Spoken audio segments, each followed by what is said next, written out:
broadcast network, AfterBuzz TV.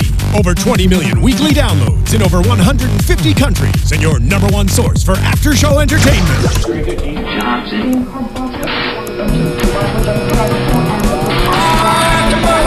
AfterBuzz TV, the destination for TV superfans. Producing aftershows for over 300 of your favorite TV shows. Interviewing celebrities and showrunners. And bringing you behind-the-scenes exclusives. All thanks to E! Entertainment's Maria Menounos, producer Kevin Undergaro, and internet leader Akamai. Now, let the buzz begin! Woohoo! All right. Welcome back, gang, to another edition of Red Sox Wrap 360 alongside the Sultan of the Sabermetrics, Bobby DeMuro. I'm Mike Conley. What's going on? Sorry we left you hanging last week, gang. We're busy transitioning into our beautiful, spacious new studios here in the lovely North Hollywood. So forgive us with any hiccups in the program. We're just getting used to these new digs. It looks the exact same from the viewer's perspective. It is different. It's a different location. It's a different setup. It's cool. I mean, the good thing is it's no change for the viewers, so it's uninterrupted. You know. And it's about 12 minutes closer to my house, which is nice. just last Sunday we were off, but we're here this Sunday. We're here next Sunday. Sox will not be making the playoffs, so next Sunday will be the finale. Let me ask you this on air. Let me put a little pressure on you on air from our hundreds and hundreds and hundreds of viewers. Here we go. All 12 of them. Should we do the Sunday after next? So next Sunday is the last day of the season, the ultimate getaway day, the 2015 getaway day, go golfing for 6 months. Mm-hmm. Should we do the following Sunday a season recap? Oof. I get this little thing kind of coming down with, and it's called football fever. So maybe we make a wrap-up show on like a weekday or something so I can have first Sunday football. I mean, I've been having to stay sober these Sunday mornings. It's been a little bit of an uphill climb. Have you needed to drink with the Patriots winning by, 41 today against Jacksonville? What did they end up winning by? They were up by 41 late. I don't pay attention to the score. I'm just hoping we're playing 4 quarters of good football. That's shut up. Hey, I'm from the Belichickian school. I mean, that's fandom as well. But we can't get into football. We got to talk about the Sox. I mean, this is a great team to watch right now. And all you people that have fallen off the bandwagon, they're not watching the games. You watch Red Sox Wrap 360 because we watch the games, so you don't have to. That's the beauty of this program. But they've been playing well, playing some spirited ball. Some youngins are doing some things, even some old retreads. I mean, Rich Hill, what are you talking about? Go home and you find your way, That's right? it. He's a Massachusetts guy. Milton, Mass's own. Rich Hill. I don't know what to say. I mean, when they stuck him out there for that first thing, I was like, oh, my God. But to be fair, it's all or nothing, generally speaking, because either the Red Sox have incredible pitching, like Rich Hill, like Henry Owens been doing lately. Henry Owens. They have a couple days where they completely explode on offense, more than you could ever hope for, scoring 8 and 10 runs and whatever. Uh-huh. And then for 3 or 4 days in a row against Tampa, they get about 4 hits. Yeah. So that's not a great team. A great team is consistent, right? And that's just like so many other teams. That's why they're 75 and 80 right now. But I will give it to you. They're finishing better than I thought they would. I thought this team was going to be a 90-loss team, borderline like 87, 88 losses. They mathematically cannot lose 88. They play. Do they have an off day Monday, or are they playing straight through the week? They're playing straight through the week. They got 7 left, 7 right? left, So they got 4 at the Bronx and then finish up with 3 in Cleveland. So we just effectively, I think, with the sweep of the Baltimore Orioles, took them out of any type of playoff. I mean, they didn't even score a run. Yeah, well, they weren't going to make it either. But yeah, that's it for them. Dude, 3 straight shutouts. First time the Sox have done that since April of 2004. Okay, I'm surprised it's been that recent. Right. So it was Pedro, Schilling, give me the third pitcher, April of 2004. Oh, boy. Okay, this is either... Can I have 3 guesses? Yes. Okay, first guess, I'm going to go a little more obvious, and I'll say Derek Lowe. Nope. You should get this, though. So it's a former Rocky. Boom. A former Rocky in April of 2004. Who was with the Rockies before April of 2004 who would have gone to Boston after and pitched a shutout or thrown in a shutout? I think it was post. I think he was with the Rockies after the Red Sox. Oh, that's a little bit different. Mm-hmm. Okay, I'm thinking, but he was a reliever, so it wouldn't be Alan Embry, but he was with the Rockies after the Red Sox. Okay. I'm thinking it's not Franklin Morales because it's way too early for him. God, Franklin Morales, how about that guy? Gotta love Franklin. Oh man, this is great. Okay, let's keep talking about baseball and give me like 5 minutes and I'll come back. Sit on that one. Sit on that one. April of 04. April of 04, he played for the Rockies after the Red Sox. I believe so. Cool. I believe so. I know I see him I'm pretty sure I see him in a Rockies uniform. Huh. All right. But, yeah, let me know about that one once you get that one. But so we haven't seen you for 2 weeks, so going back just to recap what the Sox have done in those 2 weeks. They dropped 2 out of 3 to the O's before, obviously, sweeping them this last time. They took 2 out of 3 from Toronto for the second time in 2 series versus them. And they just they really show. And that game they came back in, what was that, the second game of that? What'd they do, score 5 in the 9th? Yes. Yeah.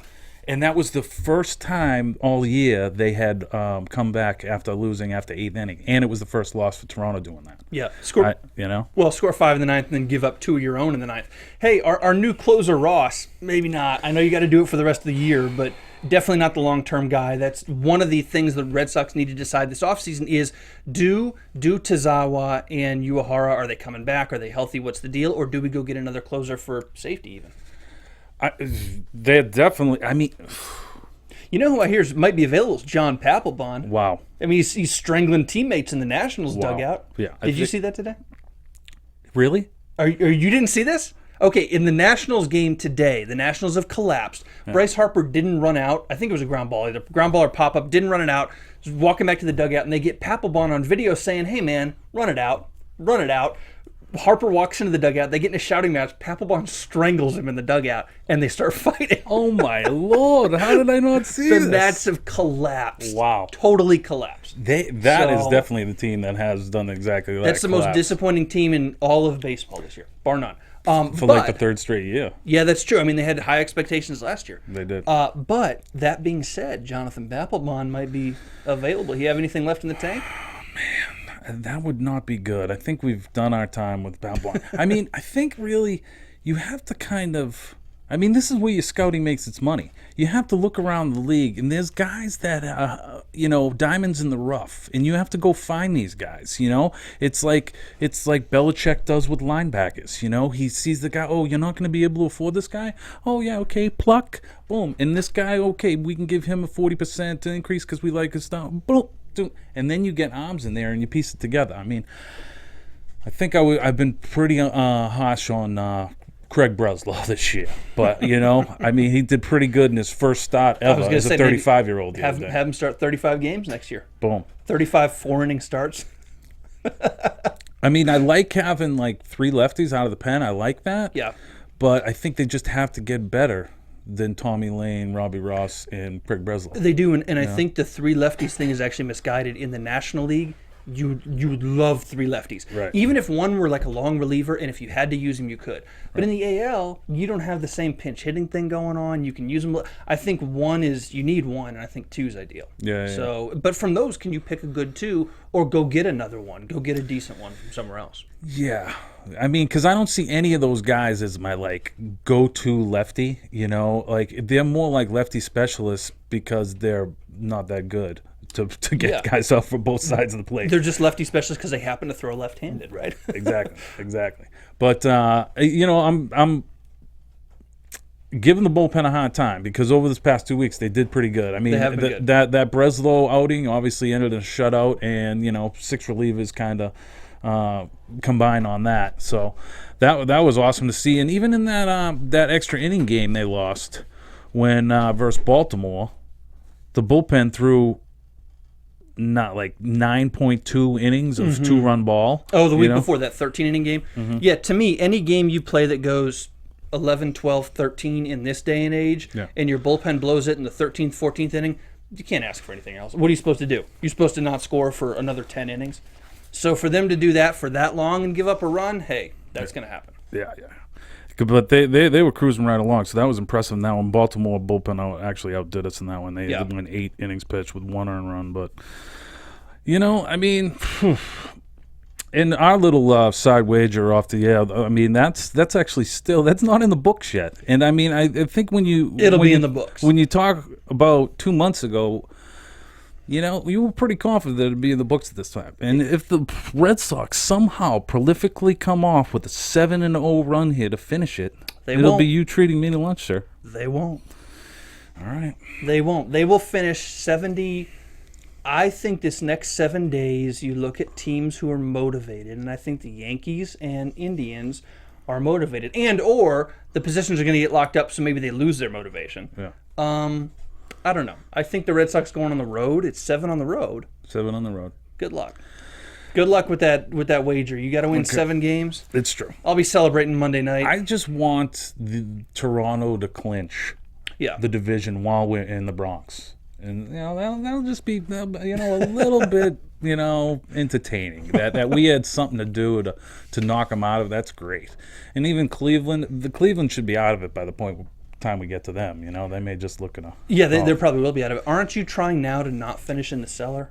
Isn't that the next goal? We are out of the cellar after today's win. But I'm saying after 7 more games, who knows what's going to happen. The goal now is you could even finish in third, legitimately. Yeah, I think that's probably their goal. Yeah. Finish in third. Maybe they're even after the pipe dream of going 500, which would be a 6-1 finish here towards the end. So. I think for young guys, I know that fans will see this.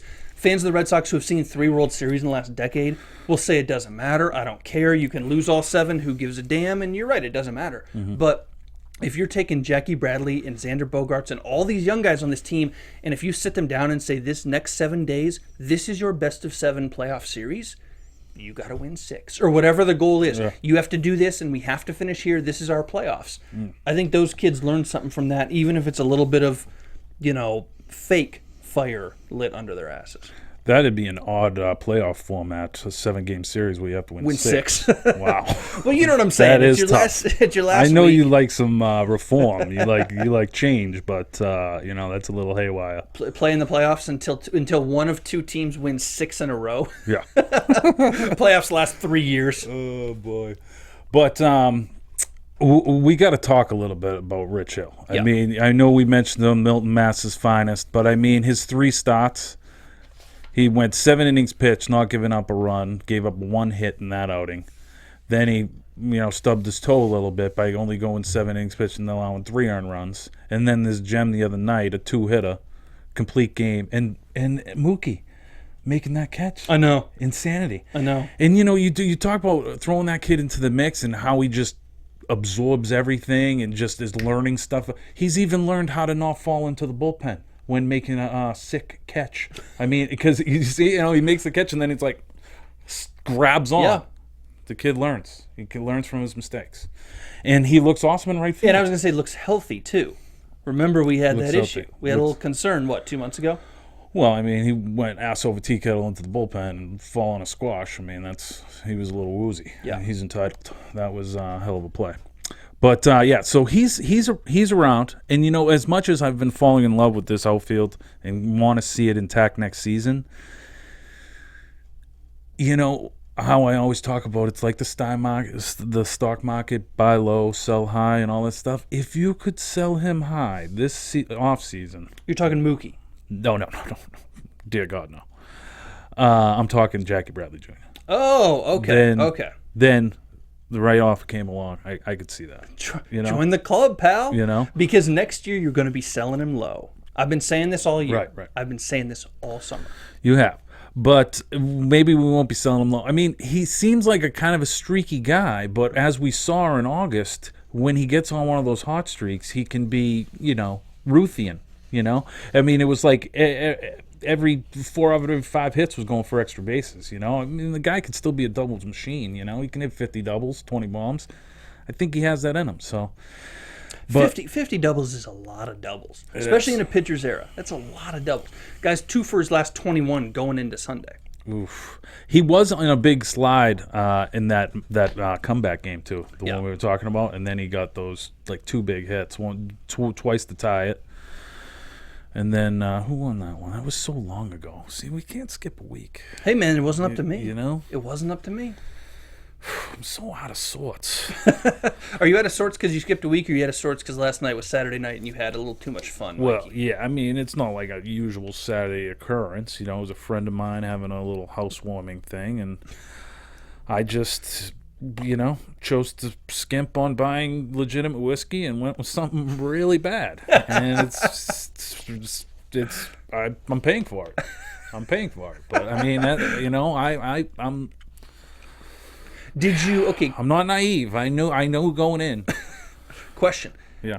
Did you get up for the Patriots game this morning? Here on the West Coast, these games start at like 6 a.m. It feels I did. I was 9:45 scrambling, had no place to go to watch it, and then my boy provided a place, so I went over with my buddies and watched that. So that was good. What do you think about the Jaguars this year? They're uphill climb. They're a game group. They really played spirited out there today, but they just didn't have enough for number 400, Tommy Brady, joining the 400 club.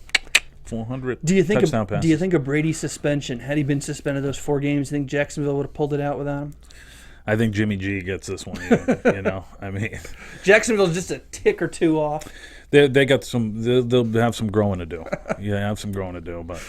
You really just want him to play all 4 quarters. That's the issue. That's really what it is, and just improve every week. Yeah. I mean, we can turn this into Pat's Wrap 360. No problem. Talk about the interior offensive line and how that's really been the story of the season so far, as I'm concerned. I just wanted you on record again for the second time to tell me that wins don't matter. You want him to play all 4 quarters. Hey, that's what it is. It's kind of like in baseball when you keep saying the wins don't matter. Same deal. It's about getting better each week. Okay. But this is the Pat FU season. It's like it's same as when Spygate happened. They're just going to try and run this. It's kind of like a team like Ohio State who's got a weak strength of schedule. Yeah. So they have to run it up on everybody to get the computers to do it. Exactly like that. Foot on the gas. I mean, Tom Brady's taking knees out there. Let Jimmy G go take some knees. I mean, once you get up, you're up 30 points in the fourth quarter. Let the franchise take a few off. When the Patriots play Hawaii and Eastern Michigan and South Florida, you let me know. Well, Brady will still be in there firing balls because that's what's happening this year. It's like, okay, Commissioner. You want parity in the league? Guess what? We're going to destroy the parity by beating everybody by 50.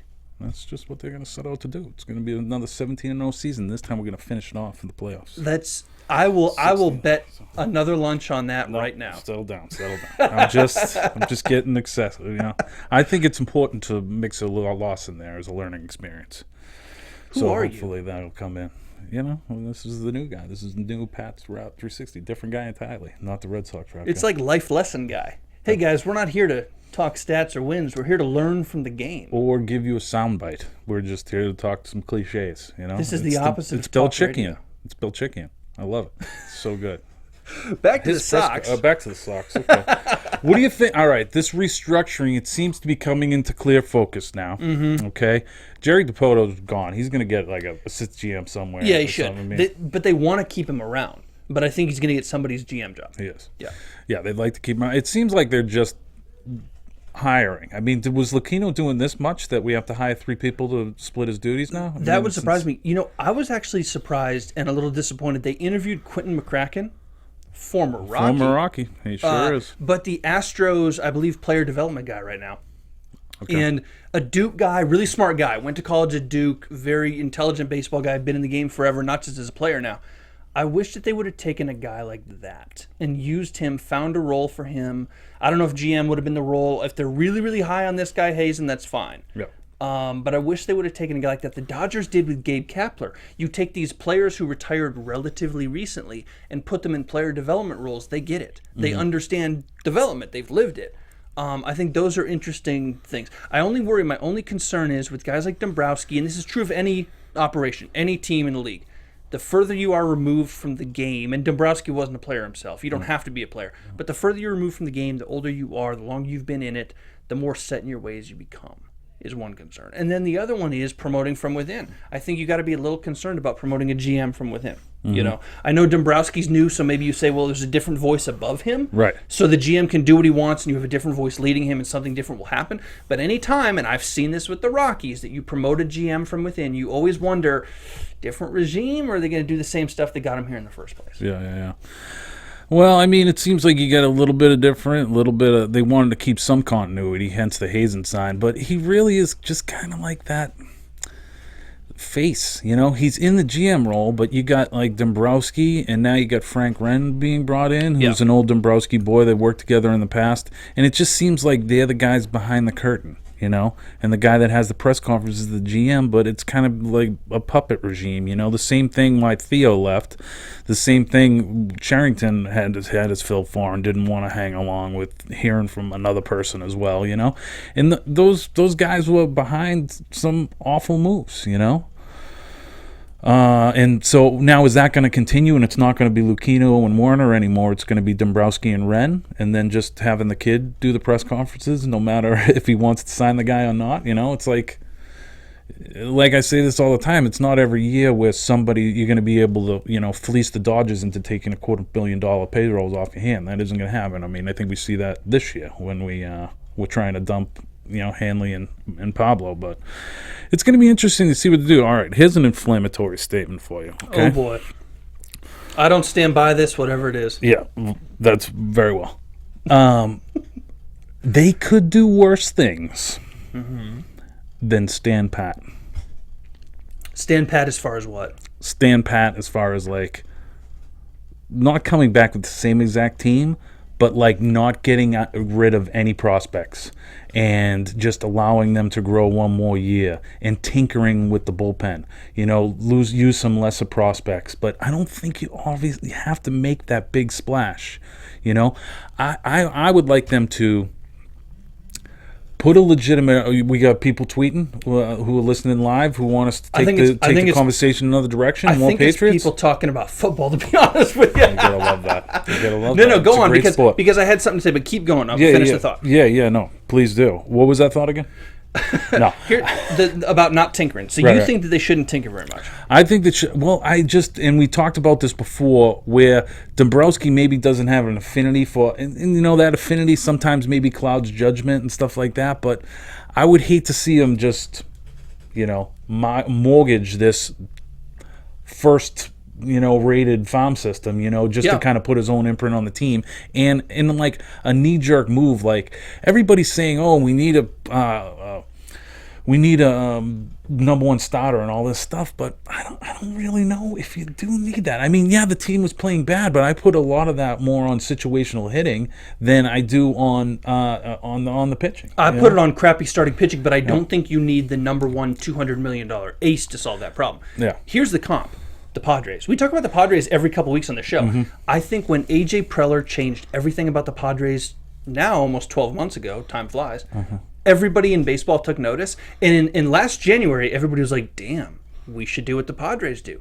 But now, by about May or June, they were like, nah, we're not going to do this. And I think everybody took notice of that, and Dombrowski would be stupid not to say, that didn't work in San Diego. Yeah. Different cities, different situations, different markets, but we can still learn something from this guy. Yeah. And we shouldn't blow everything up. We shouldn't sell down the river to get the free agent pitcher to make the huge trade for the outfielder to try to fill every damn need and decimate the farm system. Yeah. San Diego's got no farm system anymore. Yeah. We have to get away from that idea of putting together a fantasy team before it's fine to be kind of gray on certain areas and just have some young guys maybe come up and come into their own, and having a little bit of needs at the deadline that you can fill, as opposed to weighing them down with these position fillers like Hanley and Pablo, and like just bringing them in to sell panda hats. I mean, it's insane.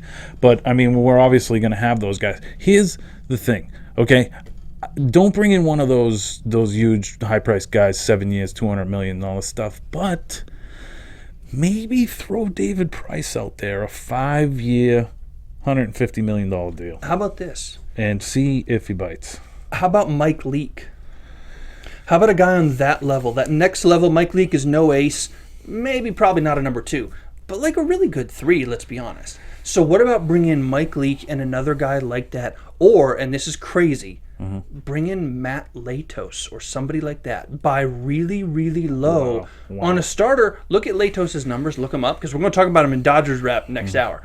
Look him up, except for 2015. Yeah. Really satisfactory. totally fell off the rails this year. Do you call up Latos and say, hey, man, we'll give you a 1-year deal. We'll give you $5 million. You can rebuild your value here. And if you do pretty well, we got first dibs on another 2 or 3 year deal. No, we don't do that. He is garbage. I mean, maybe really you're going to give up on him after like I'm giving up on him. It was That's bad what happens starts when in guys LA. give up. They're really good when they're in the major leagues, and then they're awful, and then they're out of the major leagues, and they're pitching for the Guys, Long Island team that Long Island Ducks. Rich Hill was. Guy's not up 30 until about 6 weeks ago. Latos is not 30. He's not 30. No. He's 29. Yes. Are you willing to give up on a guy like that? I'm saying guys like that, and it may not be Latos specifically, but those buy low guys who had bad years. It would have been Josh Johnson if he didn't get injured again. Yeah. But it's guys like that. Yeah, I'm down for buying low, just not Latos particularly. How about a guy like Doug Fista, who Dombrowski had in Detroit, and had a little bit of a down year, but definitely knows the American League. So I kind of see them doing that, and that is going to reek to the common fan of, oh my God, we're doing this again. Yep. We're going to bring in a bunch of number 3 starters and hopefully it does. The one thing is, and Peter Abraham has put this idea in my head about 4 weeks ago, and I'm interested.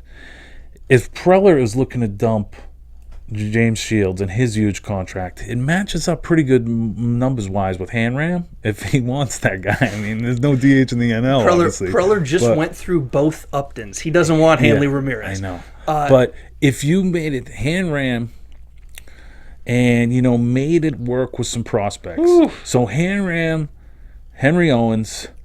Oh, too much already. Nope. Manuel Margot. Nope. No, we're also getting Tyson Ross in this deal. Henry Owens is a non-starter to me because here's my point. Here's my thing. When you look at off-season pitching for the Red Sox, the biggest question you probably have to ask yourself is, do we have an ace within our organization already? And Owens and Rodriguez, hey, you don't know yet. Right. So do you go get a David Price? Do you go get a Mike Leake? Do you lock up this whole rotation? And then you find out that Henry Owens is really, really, really good. And you say, well, crap, do we give up the young guy? Do we give up a guy we just signed that's going to be a tough trade? What the hell do we do?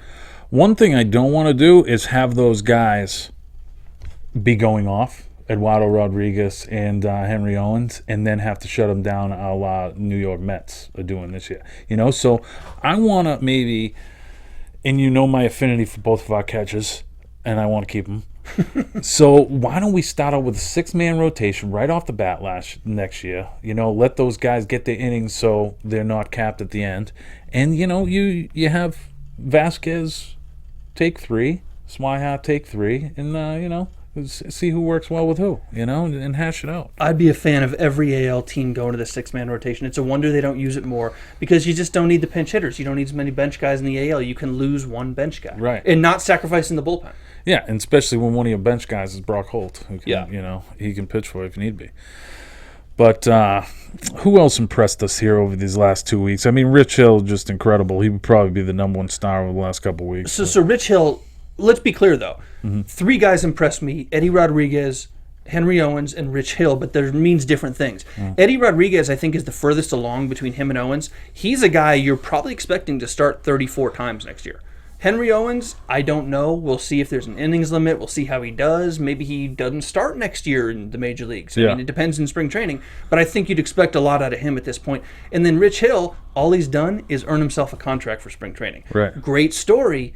Do not pencil this guy in anywhere. This is not a future piece. Maybe you get another good year out of him, or another decent, not this good, but another decent year out of him.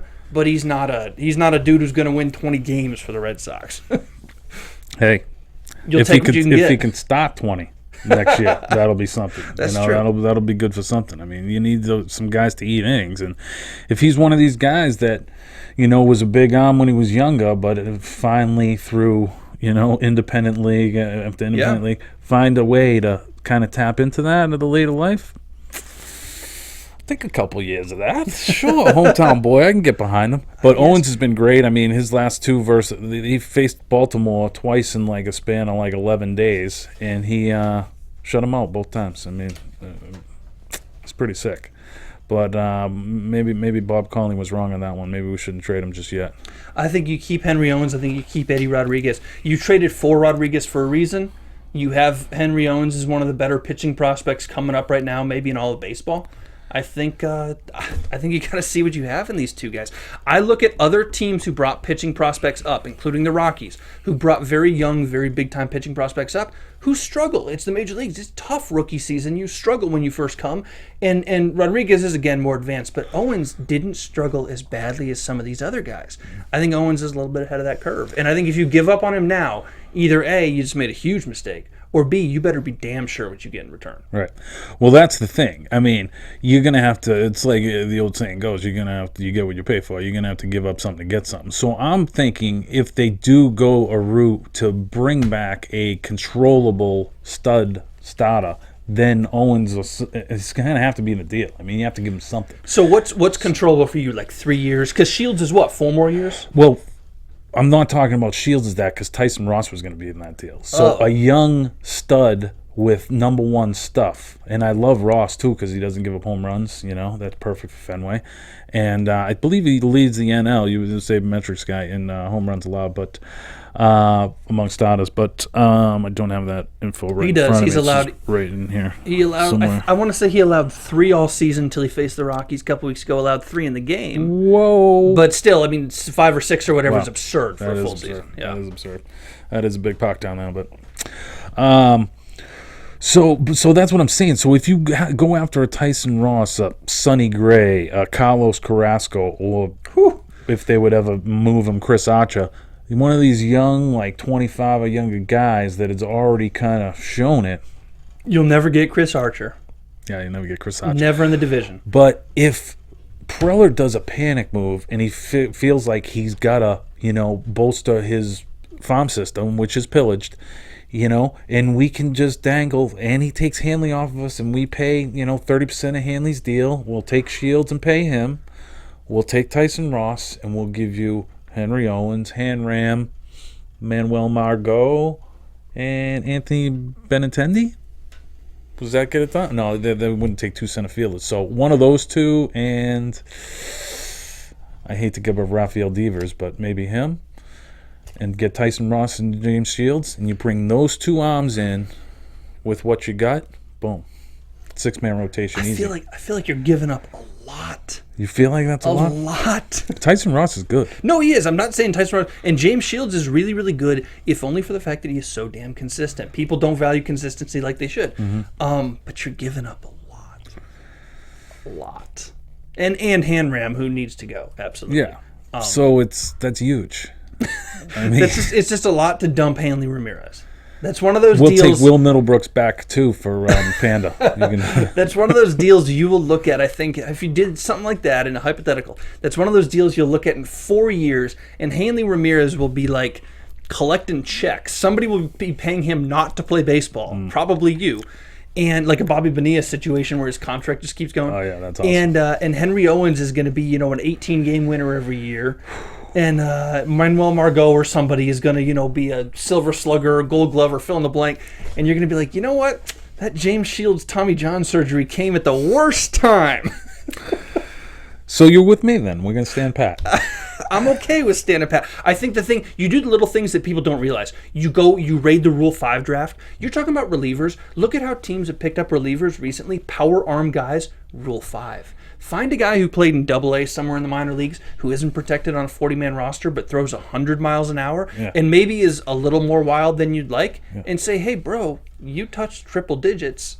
Let's put you in the bullpen and see what happens. Yeah. You can get a lot of like diamond in the rough guys on things like that. And that should be the whole Pawtucket staff. Should be guys like that. I mean, you play your prospects in AA. AAA has to be the, supplant the majors. So if you're horrible in the bullpen, get a bunch of bullpen arms down here and teach some of these guys that, hit the triple digits to pitch. But now, so here's a question based on how Fenway plays. Do you believe more or less, not always, but more or less, is it relatively, I don't want to say easy, but is it relatively, there's a path to develop hitters, regardless of who the hitter is? You don't need to be a first-round draft pick stud. You can develop pretty good hitters from a lot of situations. In other words, because it's a relatively offensive park, are you going to go and say, we need to get as many pitchers as we can, stock up pitching prospects, stock up starting pitchers, whatever it is, however we do it, knowing that we will be able to develop the next Travis Shaw, the next Blake Swihart, the next Brock Holt, who was hitting for a while earlier. Whoever it is, we can develop the next one of those guys if we have to give up the current one. Yeah, I mean, I think that's the way every baseball team should operate, regardless of park. I mean, as far as all the draft picks you're bringing in, 50% of them got to be arms. Yes. You know that right off the top. I mean, you just run through arms like that. And then of the remaining 50%, like we've talked about before, 40% of those, 45% of that should be, up the middle. Catcher, shortstop, center field. But then you can split those out. At the major league level, it's a little different park to park. Like San Diego and Miami play totally differently. Denver and Wrigley Field play totally differently. So you have to do it a little bit differently. But I think Boston, because it's on the offensive side for sure, you can probably say, hey, we can take a marginal offensive prospect and assume he's going to do okay. We can trade the really good one because somebody else is coming, and we can get pitchers back. And if we've got X number of stud pitchers, half of them are going to work out. 40% of them are going to, whatever the thing is, enough will work out that makes it worth our while. Yeah, it's a numbers game. I mean, then you obviously have to have the developmental system in place. I mean, just look at the Cardinals. They're ridiculous. Martinez goes down, and who do they get to both their bullpen? Wainwright's coming back. It doesn't matter because they're going to succeed. That's the thing. It's crazy. It's insane. Who was it? Matt Adams went down. They didn't miss a beat. Yeah. Matt Hawley went down for a while. Didn't miss a beat. Went and got Brandon Moss. Could have went and got like a Carlos Gonzalez or a superstar outfielder. Yeah. They were like, no, we're good with Brandon Moss. Brandon Moss. Didn't miss a beat. Yeah. They're amazing. They're definitely the blueprint. They're the Patriots of the Major League Baseball. The team you want to kind of be like. All right. There's no countdown clock. Do the Cardinals play all 4 quarters? You're a clown. They kind of sputtered in that third quarter, but I mean. Yeah, they did. They had a little bit of a letdown, but they seem to have enough to get the Central. I thought Pittsburgh was going to catch him. I was kind of hoping, but it's not going to happen. Couple more questions for you. Dustin Pedroia, how much longer does he have in Boston? Playing well since he's been back? He has. He had that 2-homer game versus Baltimore on that route. I've been hearing... I was talking to a friend actually today where I went over and watched the Pats game at his house, and he said he's been hearing, we're going to move him, But, I mean... Who would take him? It's the same thing I asked about Chase Utley, and the Dodgers took him, and Chase Utley hasn't been playing that great. No. Who would take... Pedroia's got a hell of a lot more left in the tank than Chase Utley. But you're talking about 30-plus second baseman. You better be damn special. You better be Robinson Cano. And he went on a free agent deal. Yeah. You better be damn special to go as a second man. No slight to him. Pedroia's a great guy. Yeah. But who has that need? He's a dynamo. Anybody would have a need for him, but it is a situation where, buy low, sell high. I mean, if he gets on a hot streak and somebody gives you a king's ransom, then maybe I do it. But I just see him as one of those guys that I want to be a career Red Sox. You're not going to get a king's ransom anyways with his age and the position he plays. I mean, you're going to get, a mid-level guy back? Then keep Depends him around. on money. If he has a healthy year next year and hits 25 homers as a second baseman, there's going to be people lining up to get him. And he's going to have at the end of the next year, he'll have 3 years remaining on his deal. That's probably about $45 million. Ish. It's 50 million. It's a lot to move to for a have second that baseman. guy who's great in the clubhouse, a constant gamer. You're the guy that wanted to run Ortiz out of town in June. I did because he's 72. I'm not a gamer guy. I can't define gamer. I'm not. Well, see, that's why you're the type of guy that brings in Pablo and Hanran. I would not have brought in Pablo or Hanran. I would not have brought in either one of those guys because their war is terrible. Couple others. Clay Buchholz had a bullpen session. Red Sox going to evaluate him. Probably not going to pitch in the next 7 days. What do we think about Clay? He coming back next year? Yes. Pitching, and his option is 13 mil. That's peanuts, for a guy that maybe can give you a hometown discount when we re-up him, after this kind of good faith option year. And, he could be a guy that wins 15 games for you. I mean, we've spoken to a blue in the face about I don't want to, cheer for a team that has Clay Buchholz as the number 1, but he's got number 2 stuff, no question. Number 2? Who? Okay. You don't think he'd be a good second starter? Mm-hmm. Go right in between Tyson Ross and James Shields. You know? Boom, boom. I love how you've just, in your head, you've just assumed that this is happening. Well, let's stand pat. Tinker with the bullpen. Let's bring in some guys, and let's see what this team that has been winning for the past couple of months can do.